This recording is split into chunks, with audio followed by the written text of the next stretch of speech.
అందరికీ నమస్కారం అండి. ఈరోజు మరొక విషయం గురించి తెలుసుకుందాం.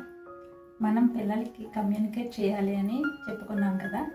ఆ కమ్యూనికేషన్ అనేది అఫర్మేషన్స్ రూపంలో ప్రతిరోజు మనం ఇవ్వగలిగినప్పుడు వాళ్ళ సబ్కాన్షియస్ మైండ్కి చేరే అవకాశం ఉంటుంది. ఈ అఫర్మేషన్స్ అనేవి చాలా సులువుగా మనం తయారు చేసుకుని పిల్లలతో మనం కమ్యూనికేట్ అవుతూ ఉండాలి. పిల్లల విషయంలో, ఆరోగ్యం విషయంలో ఇప్పటి రోజుల్లో చాలా సమస్యలు అనేది మనం చూస్తూ ఉన్నాం. సో వాళ్ళ ఇమ్యూన్ సిస్టమ్ అనేది కొంచెం తక్కువగా ఉంటుంది. దానివల్ల ఎక్కువగా వాళ్ళు ఇన్ఫెక్షన్స్ గురవుతూ ఉంటున్నారు.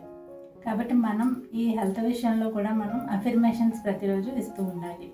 ఆ బ్రెయిన్లో ఏదైతే సమాచారం ఉంటుందో, బిలీవ్స్ అనేవి ఏర్పడతాయో అవి మనకి తిరిగి ఆ ఇన్ఫర్మేషన్ ద్వారానే మన బాడీ అనేది రెస్పాండ్ అవుతూ ఉంటుంది.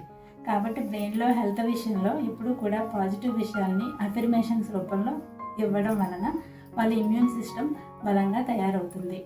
మనం పిల్లల్లో చూస్తూ ఉంటాం.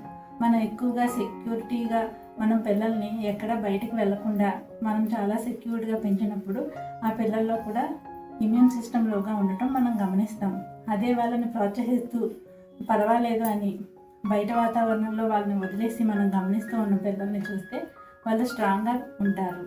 కొన్ని ఇన్ఫెక్షన్కి తట్టుకోవడం వాళ్ళకి అలవాటు పడతారు. కాబట్టి ఈ విషయంలో కూడా మనం శ్రద్ధ వహించాల్సిన అవసరం ఉంది. ఈ విషయాన్ని కూడా మనం అఫర్మేషన్స్ రూపంలో ప్రెగ్నెంట్ లేడీ పిల్లలకి ప్రతిరోజు ఇస్తూ ఉండాలి. ఈ విషయాలన్నీ తెలుసుకోవాలి అంటే నా వాట్సాప్ ఛానల్లో జాయిన్ అవ్వండి. Thank you all.